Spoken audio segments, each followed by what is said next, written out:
chứ khá bài hèn hột đi lơ thảo hăng nó bắt bay tế mưa bám trầu sức sửa nó pin hồng nữa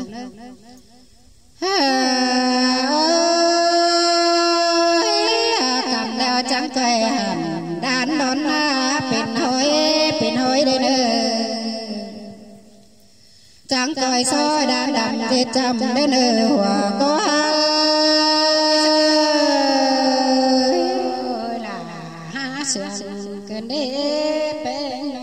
trắng coi khám thủy nam á ảo đợt kim màng đến nữ hòa có trái nó bỏ hòa cày cát chân sông nồi tên hòa có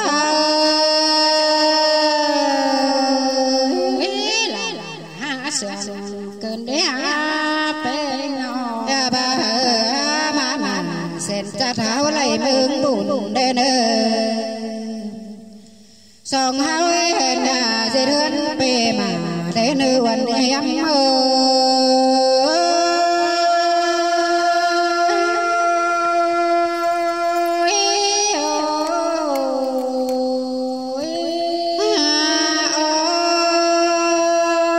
coi cẩn bản bố đám dệt tùng ná luồng pe ngà nô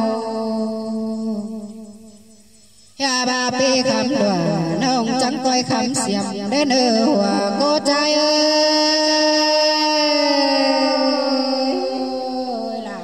là sườn cơn đế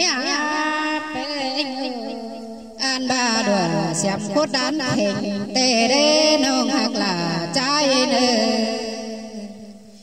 ya ba cái nè po má ba pom hiang thành sồn bó đến nữ hòa cô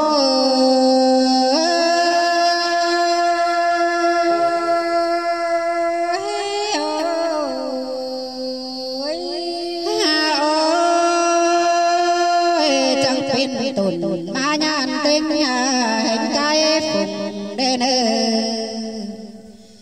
mòn phùng bờ tiền cô phi phừa là quá hòa có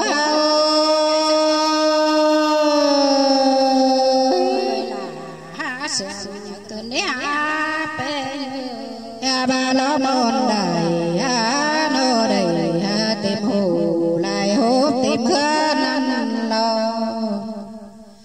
na hiểm đàn bên đông cả cát na hòa cô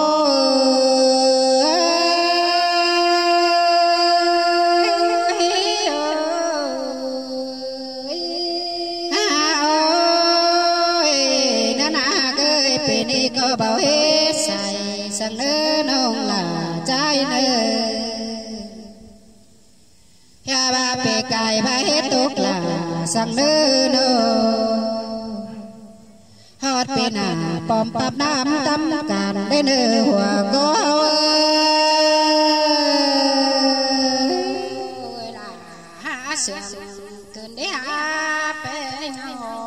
anh đi là quá nô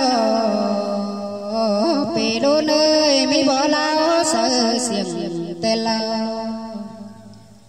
ya ba ai học tổng đến mương hồ hán chụp tay nặng lò số máu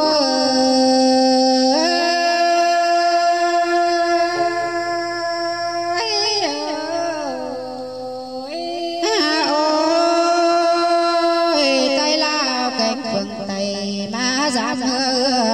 đến ya ba bay bình ba cái đĩa nó cầm nằm phun đến hòa có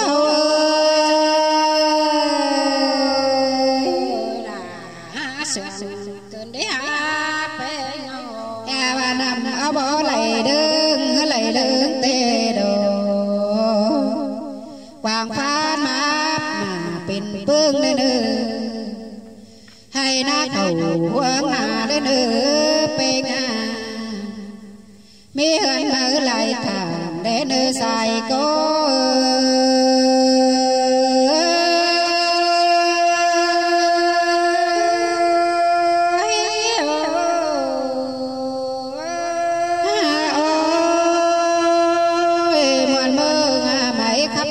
xiang mơ đã qua khay này na nô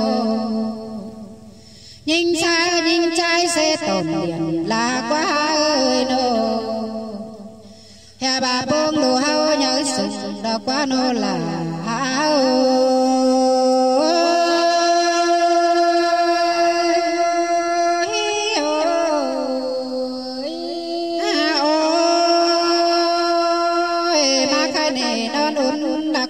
lấy kịp bố đó qua nó hao có lại nung sửa lúa hao bố đều đồ hà bà hay hao lộ là ơi nó chẳng bà lại ung inh hơn giàu tê là quá khay nên ăn ô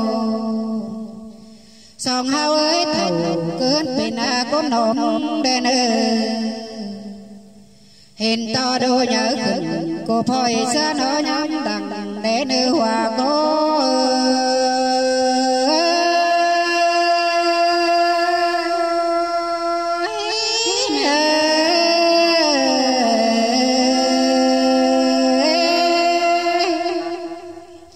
bài khá bị tèm đeo mưu cam nâng bần hà cam bần hốc bị pan nâng cầu hồi cầu xíu xí nữa bị nông nữa